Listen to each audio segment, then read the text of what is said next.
Olá, bom dia, bem-vindos à Expo Super Acats Online. Hoje com excelentes oportunidades para atualização de conhecimento. Desejamos um excelente aproveitamento na atividade que você escolher. A Expo Super é uma realização da Associação Catarinense de Supermercados e conta com importantes marcas patrocinadoras e apoiadoras, a quem agradecemos pelo prestígio, pela parceria. Isso já acontece no presencial, acontece também aqui no online. E para vocês eu posso dizer, naveguem, aproveitem, prestigiem os nossos expositores na feira virtual, visite-os, faça bons negócios. Por quê? Porque bons negócios não podem parar.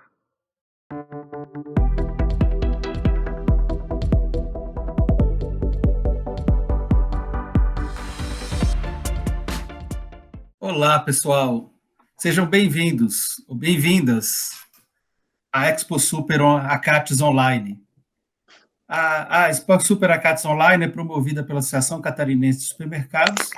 É a primeira aí nessa modalidade no Brasil. O evento conta com uma feira de produtos e serviços e o congresso com mais de 60 profissionais envolvidos em cerca de 30 palestras e painéis. Uma excelente oportunidade para a realização de negócios, promover aprendizados e encontros virtuais. E hoje nós estamos aqui para falar de líderes facilitadores e compradores protagonistas.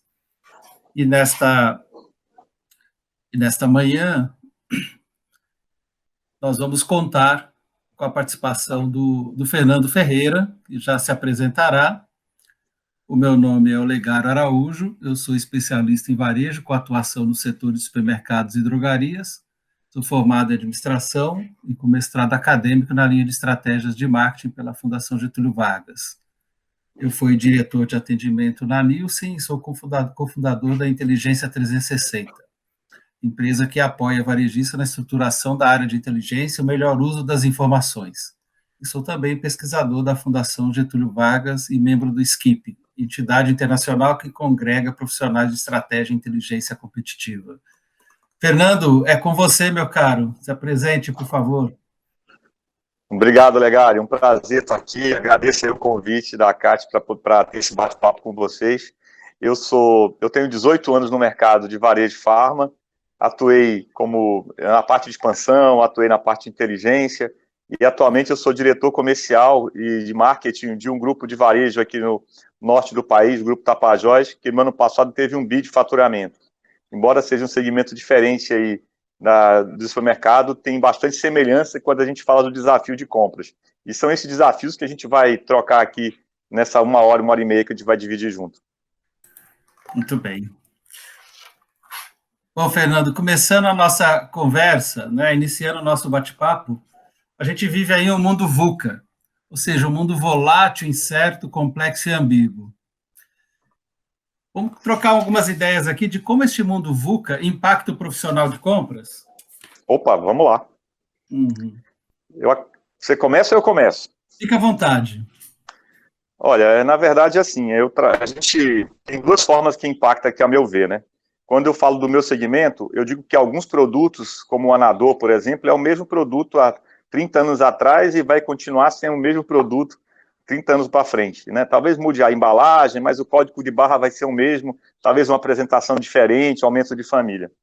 Mas tem muita coisa acontecendo que a gente não tem parâmetro de base histórica para tomar decisão. Tem lançamento de produtos que não faziam parte do mix de uma drogaria há um tempo atrás. Isso também acontece com o supermercado, né? Tem uma linha de produtos que você colocar um robozinho lá, ele vai comprar com certa assertividade, descontando aí as sazonalidades, e tem uma série de produtos que começam a bombar e acontecer e o comprador fica ali sem muito parâmetro, né? Então, se a gente tiver uma mentalidade de só avançar no compras, se eu tiver uma certeza de quanto vendeu, se eu tiver uma base histórica, eu não consigo me adaptar. Nesse mundo volátil, incerto, complexo e ambíguo, ele exige também desse comprador um grau de incerteza que ele vai ter que tomar decisão. Ele não vai poder fazer compras perfeitas, ele tem que começar a não se torturar tanto por isso. E a empresa tem que ter uma mentalidade também de que ninguém, absolutamente ninguém, nem o CEO da empresa, nem um comprador com 50 anos de experiência naquele segmento tem todas as respostas, né?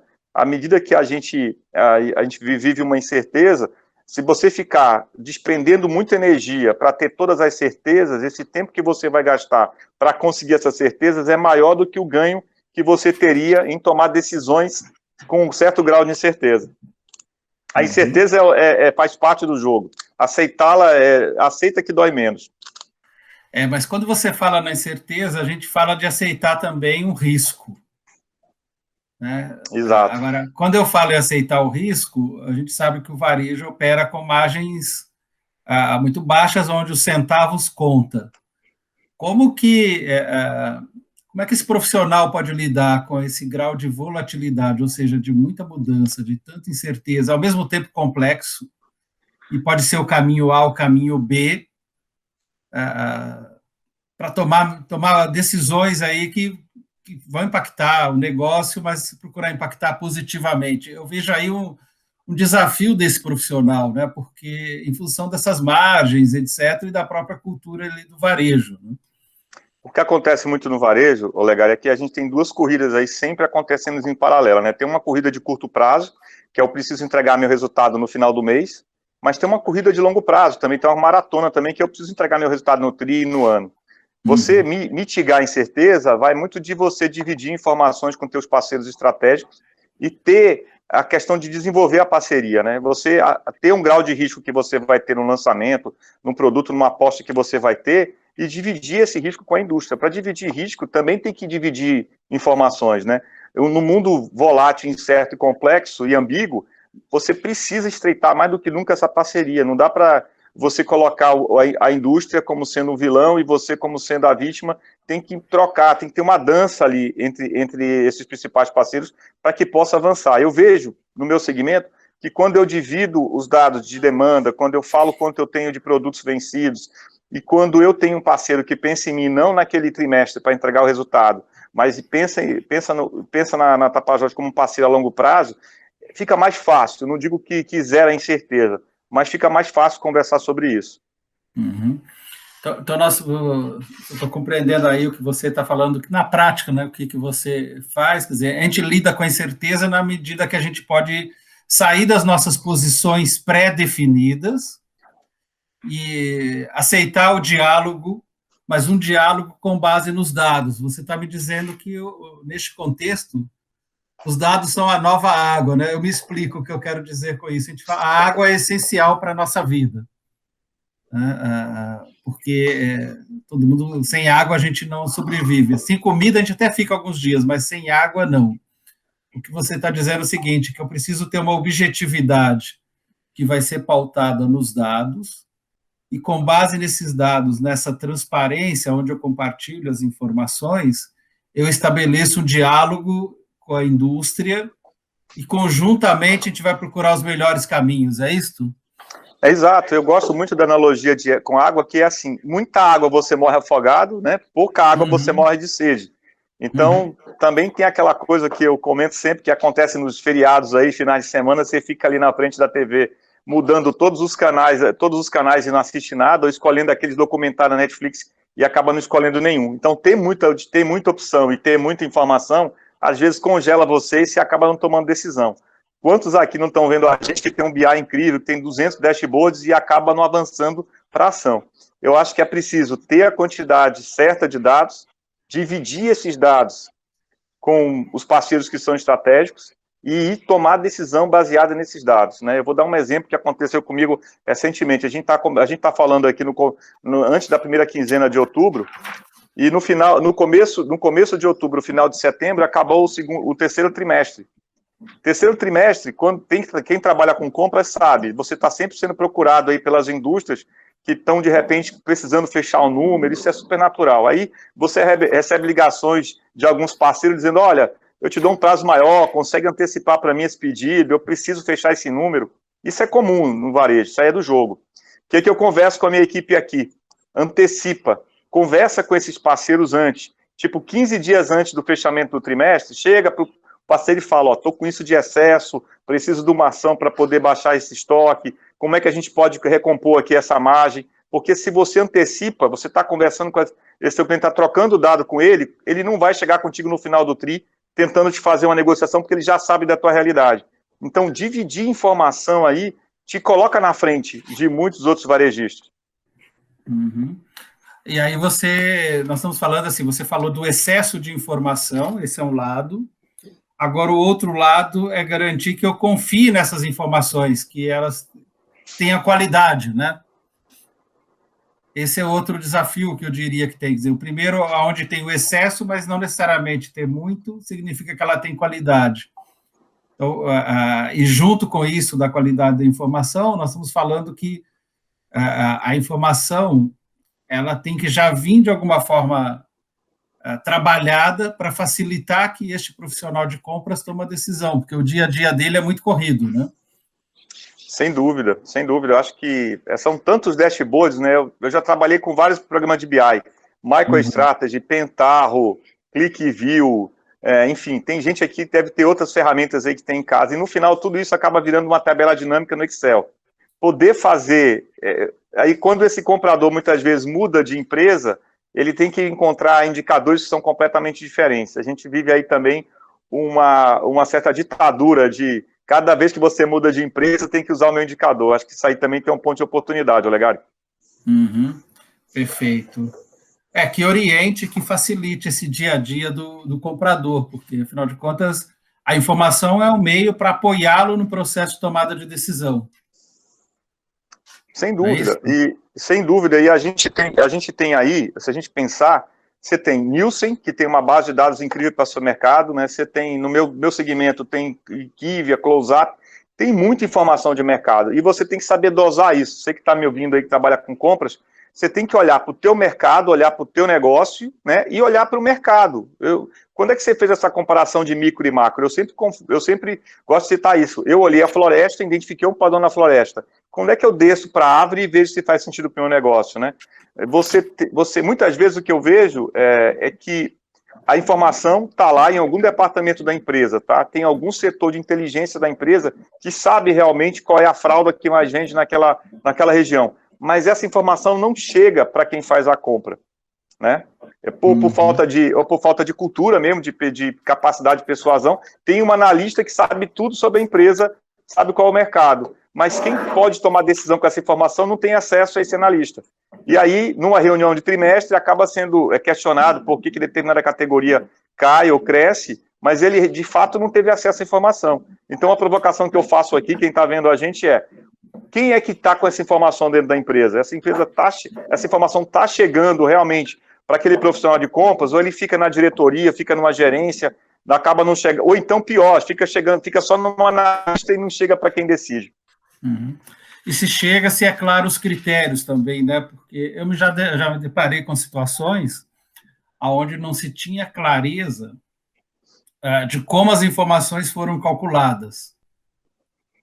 Eu passei uma situação recente que tinha informação de faceamento, etc., mas o faceamento ele foi feito de um jeito em que, primeiro, gerava muita ruptura, parecia que as pessoas não estavam fazendo a parte delas, mas o faceamento, o sistema que a empresa estava usando, não gerava nenhuma confiança, porque, num dos casos, ele considerava uma média recente dos últimos 7 dias. Então, se teve ruptura e vendeu menos, parecia que teria que distribuir menos para as lojas.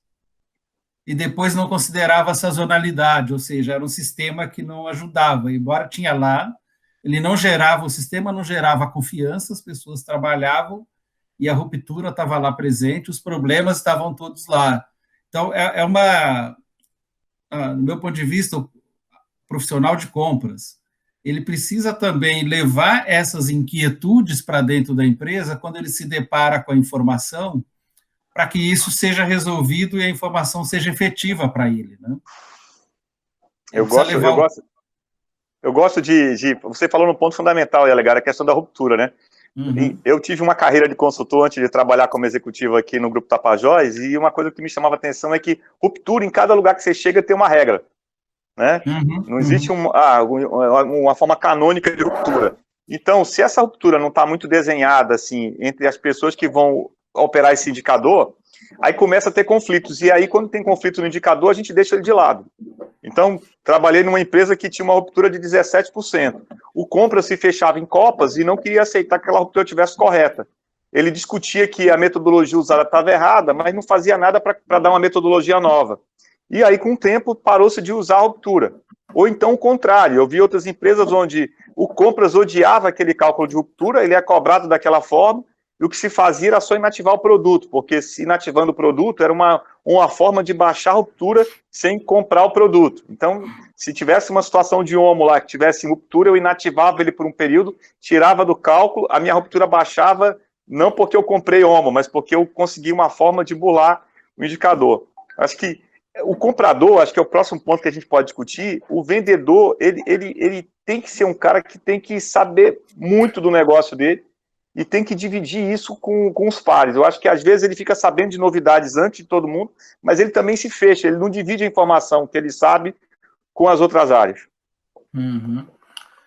Você falou num ponto importante, quer dizer, nós falamos desse mundo VUCA, e que o melhor caminho para lidar com o mundo VUCA é a gente usar os dados. Então, a gente precisa ter dados de qualidade.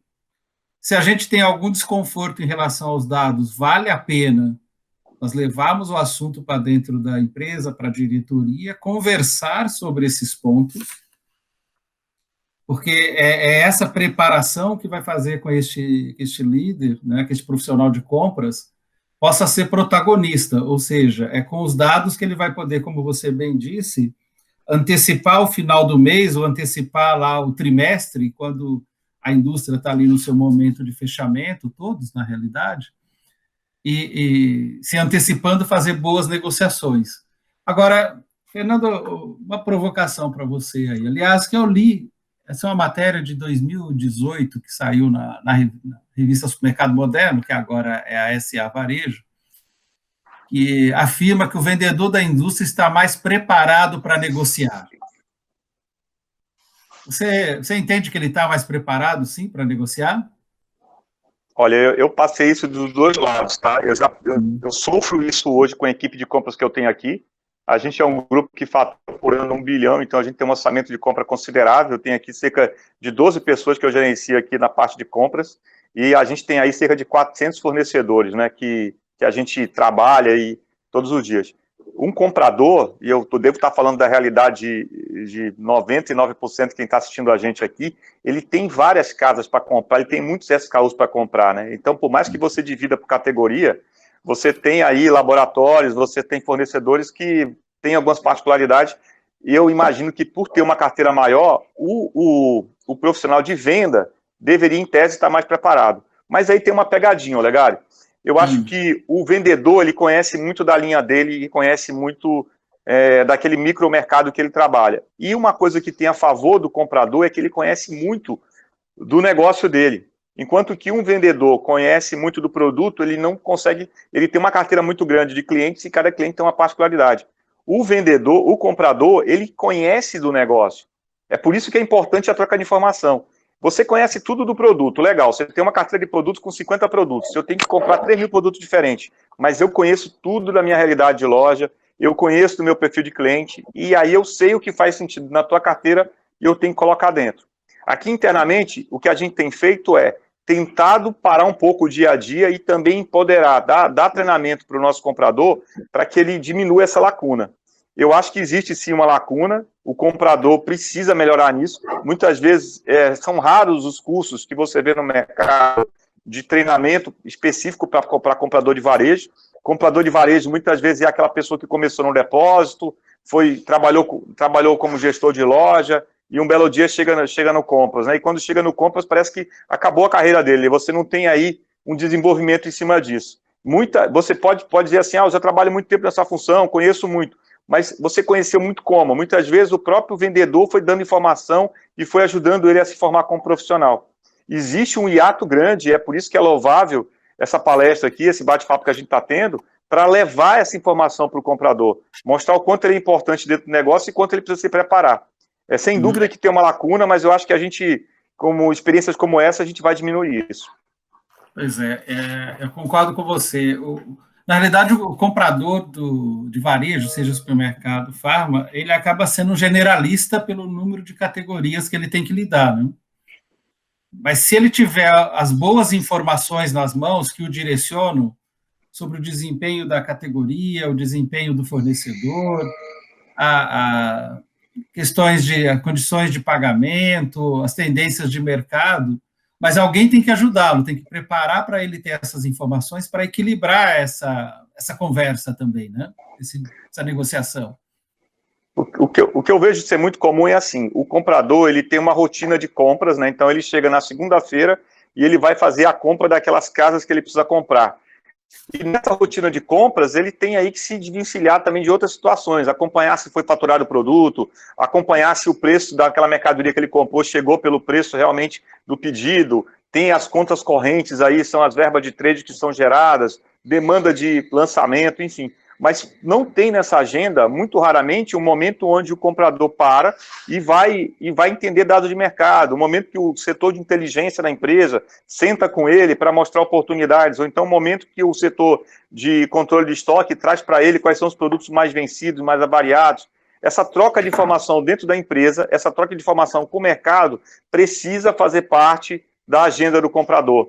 E ele não é só um automato que chega lá, senta e começa a fazer pedido, né? Eu acredito que para fazer isso, a gente tem o EDI aí que pode trocar arquivos sem menor dificuldade. O comprador, ele é, antes de tudo, uma pessoa que negocia e traz bons negócios para a empresa. Eu tive recentemente uma mudança aqui na companhia, a gente teve que trocar o diretor de compras, e a gente encontrou o seguinte cenário. O bom comprador era aquele que dizia não. É aquele que chegava numa reunião e dizia, olha, eu recebi uma proposta com 1 milhão aqui para comprar e eu só comprei 100. E tinha um certo sorriso de canto, de boca, como se isso fosse uma coisa boa. Eu acho que o papel do comprador é tentar trazer o maior número de negócios positivos para a empresa e sempre tentar fazer a melhor negociação. E fazer a melhor negociação, às vezes, não é comprar menos, mas comprar mais.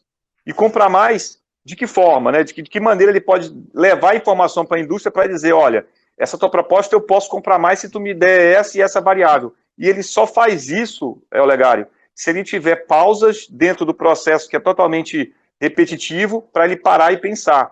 Provocação para você que está vendo a gente. Qual foi a última vez dentro da rotina? Não vale uma feira, não vai acontecer uma feira, levei a equipe para a feira. Não, isso não pode ser uma coisa que eu chamo voo de galinha, treina e para. Tem que ser algo assim, dentro da rotina, de segunda a sexta-feira. Dentro dessa rotina, quais são os momentos que a tua equipe de compras tem para afiar o machado e ter informação de mercado?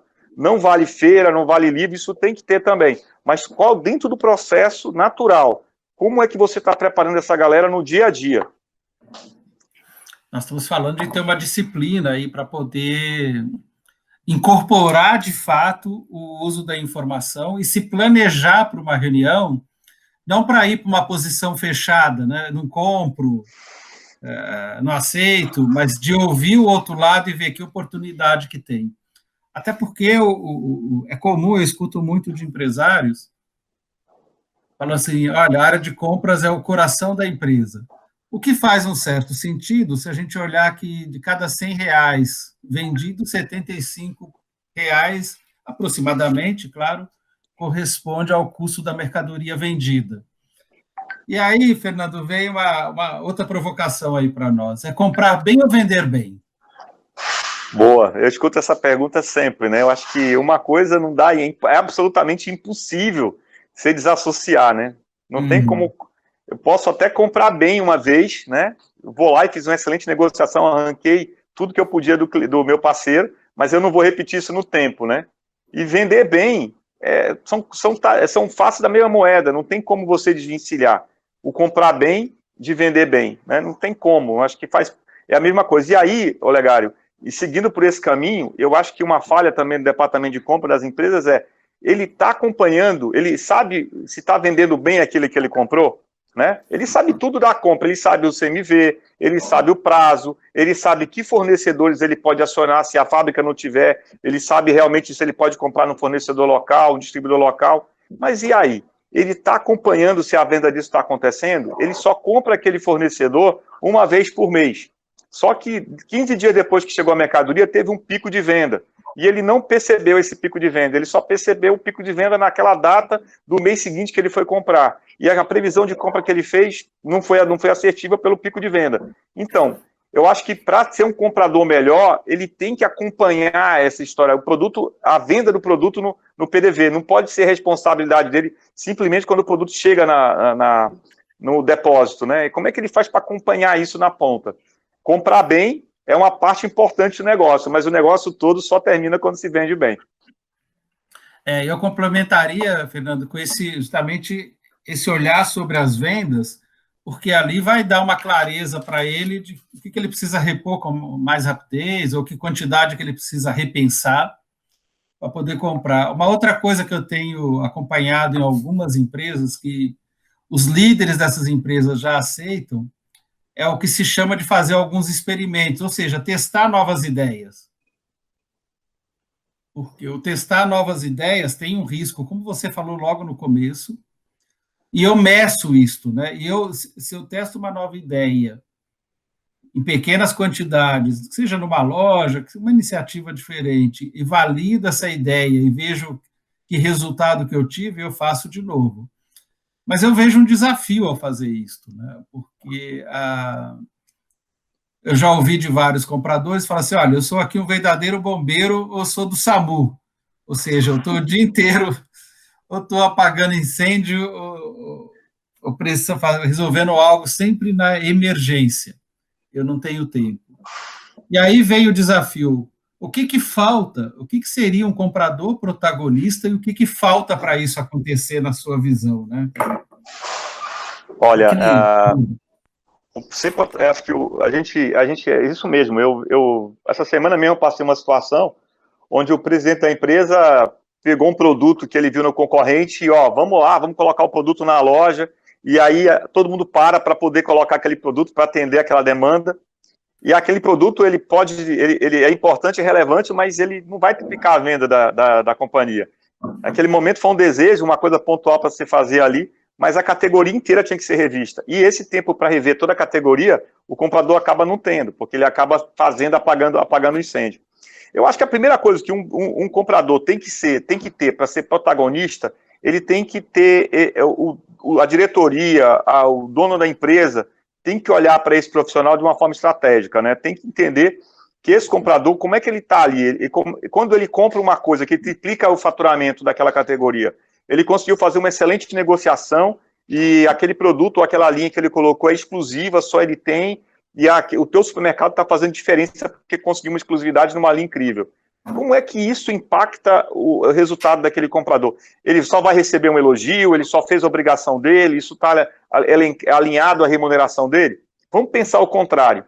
Quando um comprador faz uma bobagem que todo mundo, eu já fiz várias, de comprar uma linha que não vendeu, ele está ali na temeridade de ser demitido, ou ele pode ser punido de alguma forma. Mas qual foi a última vez que a gente valorizou esse comprador quando ele fez um gol de bicicleta no meio do campo? Então, para que o vendedor seja protagonista, eu penso que a primeira coisa a gente tem que alinhar aí a remuneração, os KPIs dele com algum tipo de premiação. Isso não é muito comum no varejo farmacêutico, no varejo de supermercados, eu conheço poucos exemplos, mas já começa a acontecer no meu segmento. Eu preciso que o meu comprador saiba da importância dele no negócio para ele ser protagonista. Então, vou dar um exemplo aqui do meu segmento que está acontecendo agora, nesse momento. A gente está aí por uma falta de metformina no mercado e eu chamei toda a minha equipe de compras que trabalha com a parte de genérica e falei, isso é uma oportunidade, eu quero ser a distribuidora na minha região que tem metformina. Encontra a metformina aí e traz para dentro de casa. Quando eu faço isso, eu estou deixando claro para aquele meu comprador que aquele produto que ele vai trazer para dentro de casa vai me dar uma vantagem competitiva no mercado. E eu vou remunerá-lo de alguma forma, para que ele se sinta importante dentro do negócio. À medida que eu faço isso de forma repetida e não pontual, e ele começa a se sentir importante, ele começa a olhar para o faturamento da companhia e dizer, eu ajudei nesse faturamento, eu construí esse faturamento também. Um vendedor protagonista, e de alguma forma ele também tem que ter meta de venda, ele também tem que estar linkado os indicadores dele com o que está acontecendo. Perfeito. E aí a gente sabe, né, vou só reforçando o que você está falando, que o valor econômico de uma empresa ele está relacionado ao aumento da receita, à redução dos gastos, à otimização da utilização de capital. São 3 fatores aí críticos. Se eu olho para o aumento da receita, nós estamos falando desde como ele estimula vendas lá na ponta, Então, quer dizer, como é que ele entende o cliente, o consumidor ou o shopper, enfim, que nome que se queira dar lá na ponta para aquele que compra. E eu vou ver como atendê-lo melhor, né? E aí sim eu vou trabalhar volume, vou repensar o mix, como você acabou de dar o exemplo. Tem o preço, ele pode contribuir na redução de gastos, que são os custos diretos ou indiretos. Você estava me relatando, por exemplo, de uma negociação que, em vez da indústria entregar, você optou por retirar como um caminho aí de redução de custo, né? Ou seja, como é que pensa fora da caixa. E a otimização de capital, eu estou olhando ali para o capital de giro da empresa, estoques, conta a pagar, receber, enfim, o comprador tem um papel essencial aí, e ele... Eu queria fazer um comentário sobre isso, Legário, nessa questão do papel que o comprador tem, né, e a importância que a empresa tem de apoiar o compras, né. Eu passei recentemente uma situação onde o compras, ele era totalmente direcionado pelo financeiro da companhia. Então a companhia chegava para o compras e dizia, olha, você tem esse orçamento aqui para comprar esse mês. E o compras, como ele não tinha uma figura comercial ali para ajudar ele nisso, chegava, acabava o orçamento, se o orçamento acabasse no meio do mês, acabava o compras, e o compras deixava. Essa empresa tinha um caixa, tinha um valor lá de saldo na conta corrente, mas não tinha mercadoria no CD. Então, o comprador estava seguindo ordens do financeiro, ok? Então, transformar esse compras em protagonista é também deixar com que ele tenha voz para falar, olha, eu não posso respeitar esse orçamento que está sendo dado, porque eu tenho um prazo de 120 dias aqui nesse determinado produto, eu posso colocar ele para dentro de casa, eu posso vender antes, vai fazer caixa, e isso não vai impactar aqui no fluxo de caixa da companhia. Mas se você não dá essa voz para o compras, e muitas vezes o compras é uma gerência, aí vem uma diretoria de fora que coloca aí alguns limites, esse compras nunca vai ser protagonista, ele nunca vai ser relevante para o teu negócio. E todas as vezes que tiver um problema, vai ser a ruptura do compras, o excesso foi o compras que comprou errado, entendeu? E eu acho que assim, tem que ter uma cultura de aceitar que alguma coisa vai dar ruim, né? Tratar o problema respeitando as pessoas, mas olha por trás, será que o teu compras hoje, quem é a diretoria da companhia que está colocando energia em cima do compras? Às vezes não é o comercial, às vezes pode ser o regulatório, às vezes pode ser a logística. Vou dar um exemplo que você falou da questão da logística, né? Eu tenho que comprar Procter, eu fico em Manaus, e comprar Procter aqui, meu volume tem que comprar uma carreta fechada, para vir de São Paulo e para poder fazer sentido pela logística da Procter. A gente nunca perguntou para a Procter se, ao invés dela me mandar uma carreta fechada, se eu podia mandar um caminhão buscar em São Paulo e eu pagar o frete. E aí, numa reunião, como a gente está aqui, disse, ok, você pode mandar um caminhão, eu te desconto o frete. Isso melhorou meu fluxo de caixa e fez com que eu comprasse de forma mais espaçada.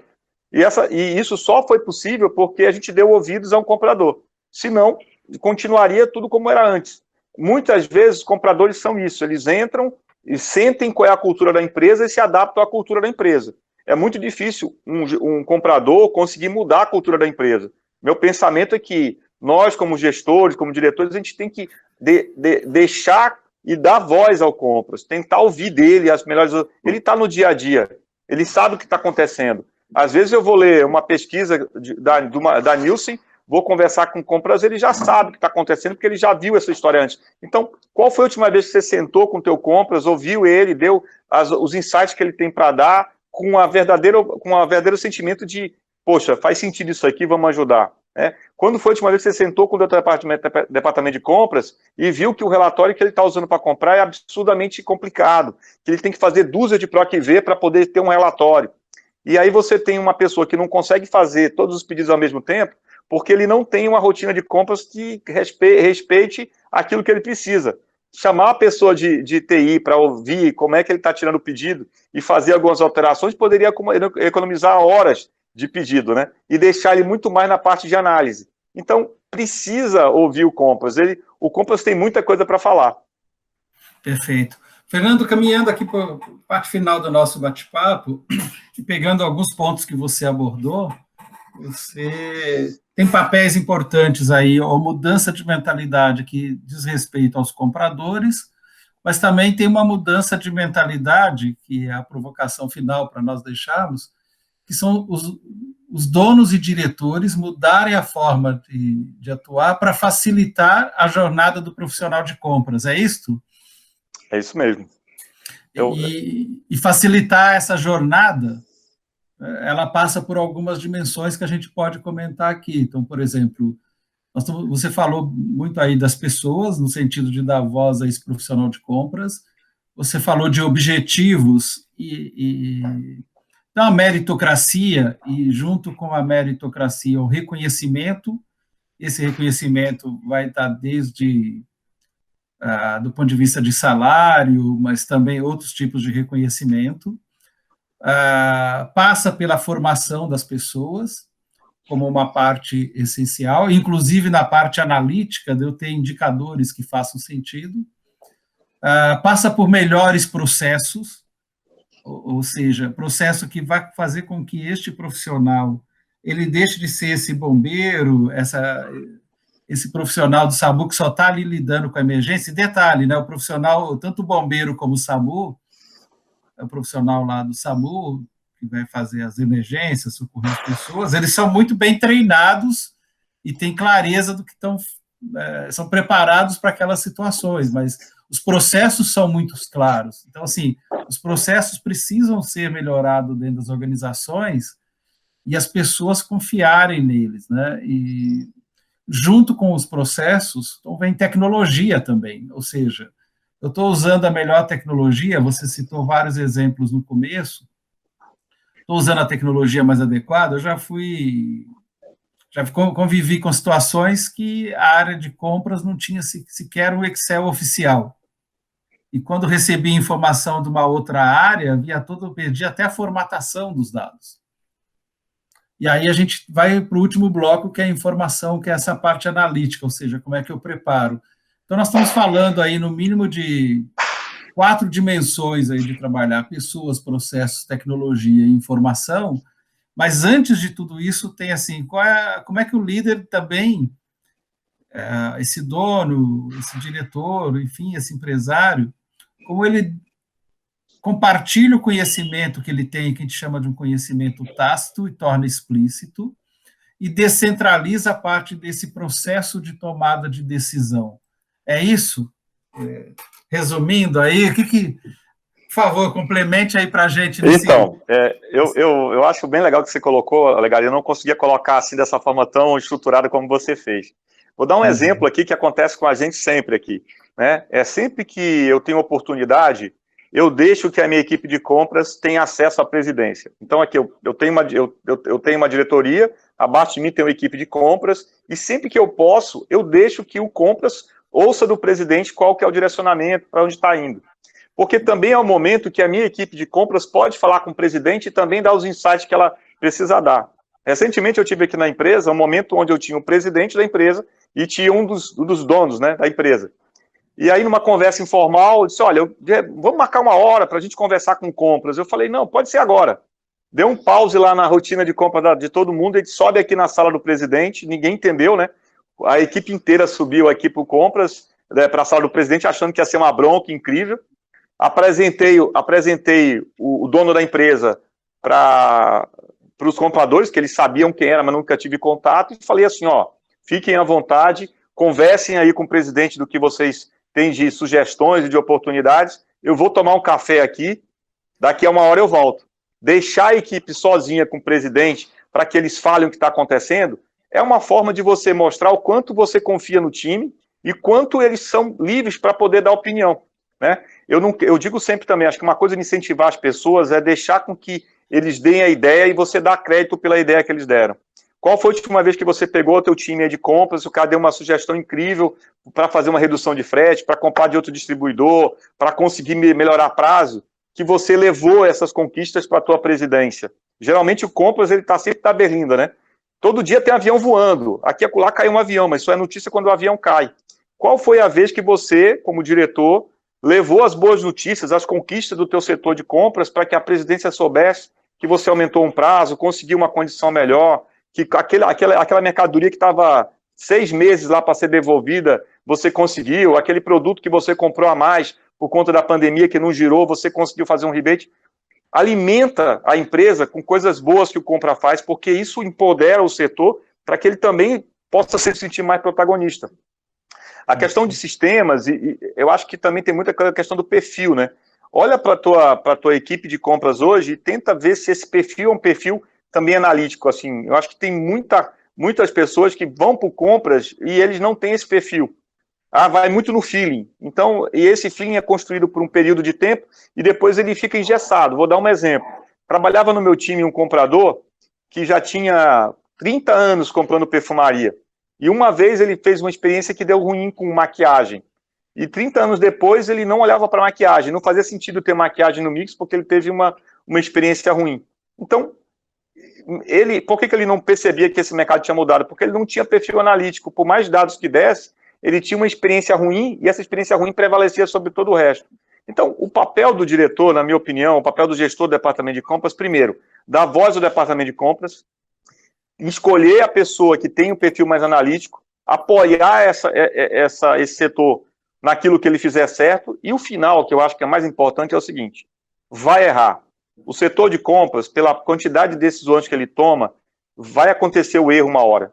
É evidente que a gente tem processo, tem sistema para mitigar isso ao máximo, mas uma hora você vai ter que comprar 48 caixas, vai comprar 480. Quando acontecer isso, apoia essa pessoa que fez errado. Eu estou falando de uma pessoa que errou de uma forma, sei lá, totalmente sem má fé. Uma vez que você apoia essa pessoa no erro, é uma oportunidade incrível para você construir um excelente departamento de compras.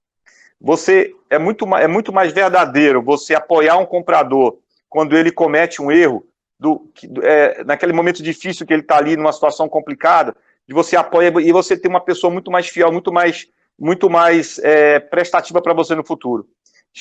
Acho que o erro, que quando você captura o erro e consegue perceber o que provocou o erro, melhora isso, aquele profissional sai melhor. Então, todas as vezes que aconteceu um erro com o meu time de compras, foi o momento que eu mais me aproximei deles. Foi o momento que eu consegui com que o compras entendesse realmente propósito. Não era só discurso, eu não estava só contando para ele uma história bonita, dizendo que eu estava do lado dele para apoiá-lo. A hora que eu tive como realmente um rito de passagem para ele perceber que o que eu falava era o discurso condizia com a realidade, foi no momento de dor diante de um erro.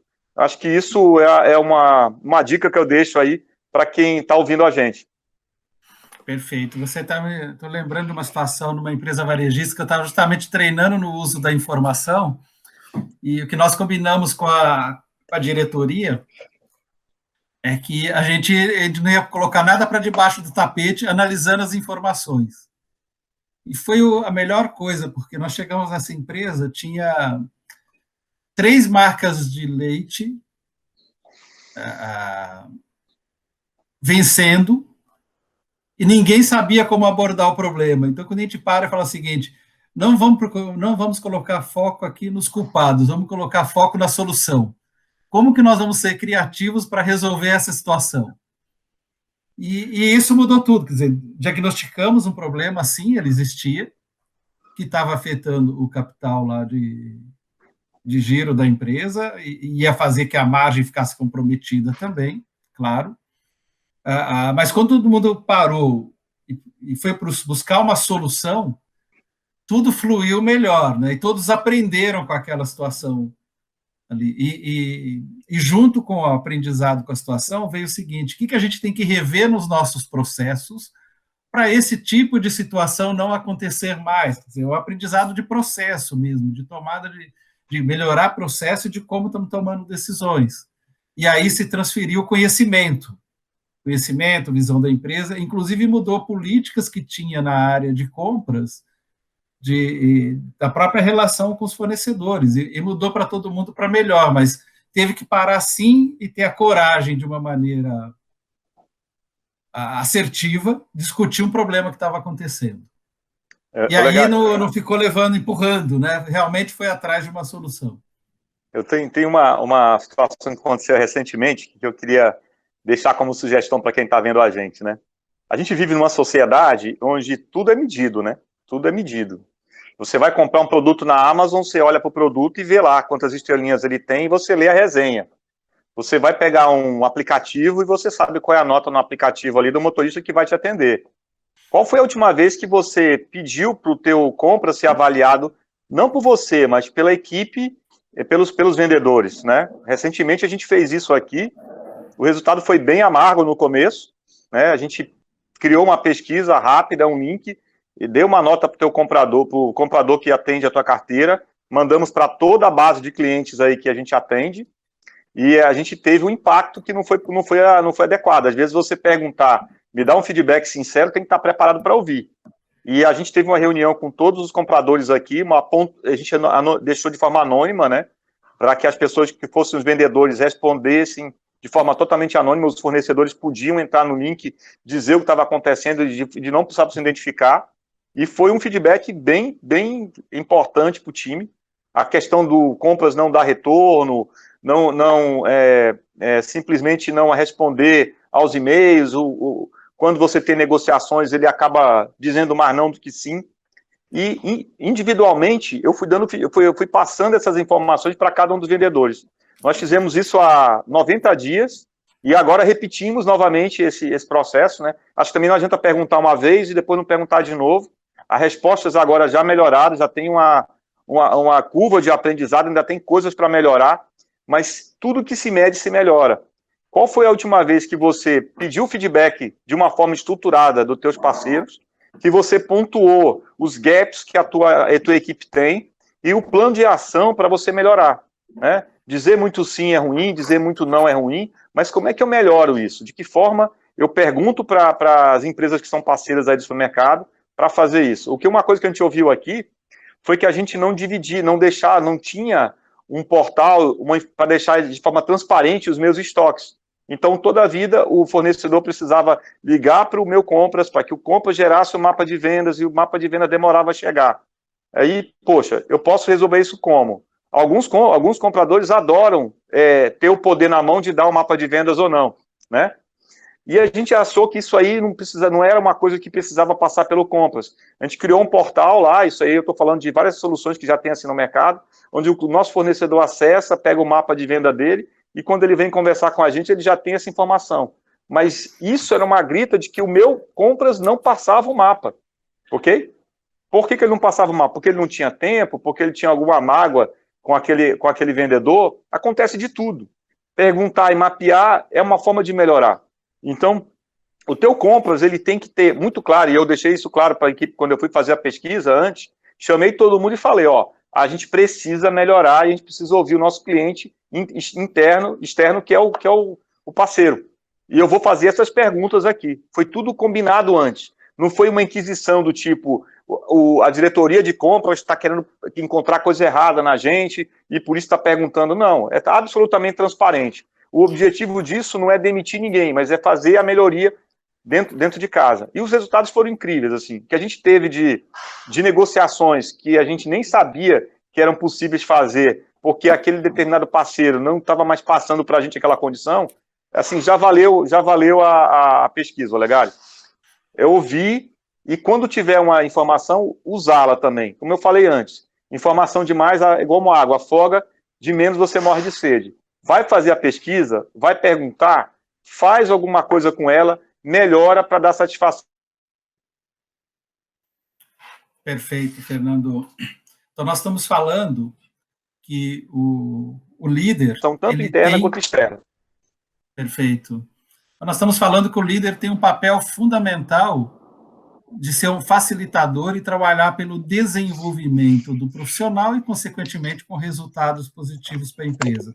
Então, uma mudança de mentalidade aí que é importante para dar voz para esse profissional de compras, fazer uso da tecnologia até para fazer essa pesquisa e conhecer o que pensa o outro lado, que são os vendedores, a criar condições para que este profissional de compras seja protagonista.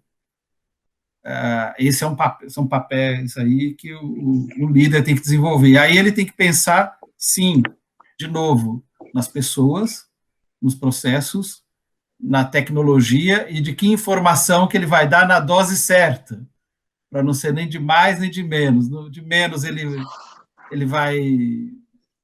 não vai ter o que fazer ali, não vai saber, mas se tiver muito também, ele vai se perder naquilo, gera inércia. Ou seja, a qualquer extremo, não é saudável para a empresa.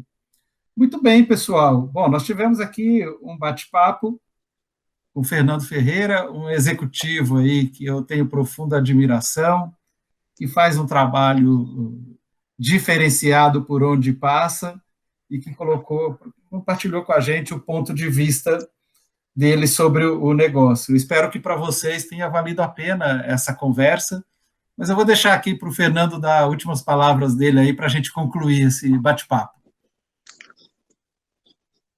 Olá, pessoal. Primeiro, muito obrigado novamente aí pela oportunidade, né, de trazer um pouco da experiência de um outro segmento de varejo para a parte do mercado. Eu acho que supermercado, a parte ali de supermercado e a parte de farma são grupos importantes do varejo nacional e a gente tem bebido em fontes diferentes, mas tem muita questões aí que são comuns às duas áreas.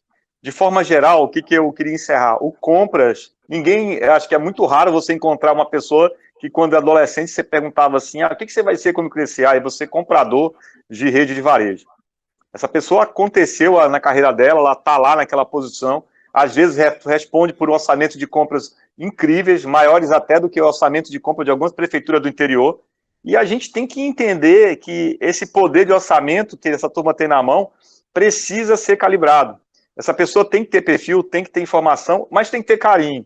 Eu acho que o que falta aí, acho que a minha mensagem nessa história é, antes de dar carinho, procura saber o que pode ser ofensor ali, dá voz para essa turma.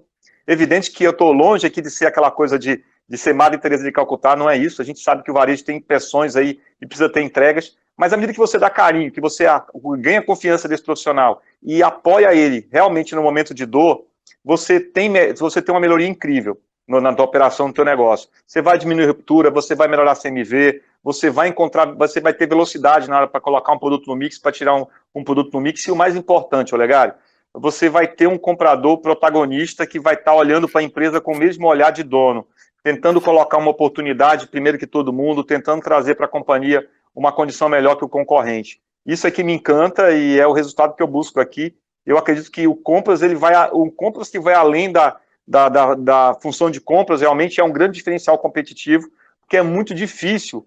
Você não pode trocar um comprador, buscar no mercado, colocar ele amanhã no lugar e achar que está pronto. Você tem um trabalho enorme para construir esse profissional. Então, isso é diferencial competitivo. Sem dúvida, ter um compras que tem uma visão de todo o negócio é um diferencial competitivo.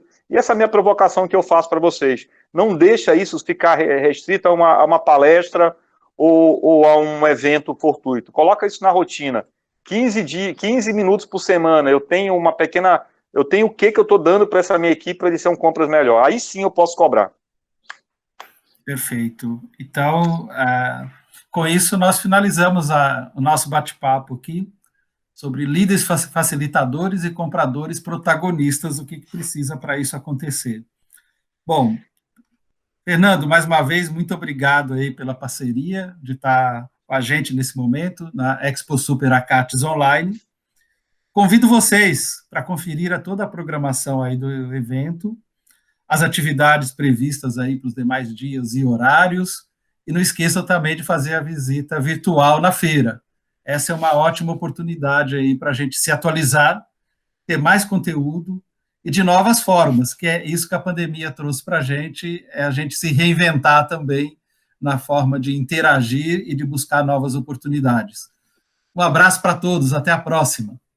Até mais, pessoal. Obrigado.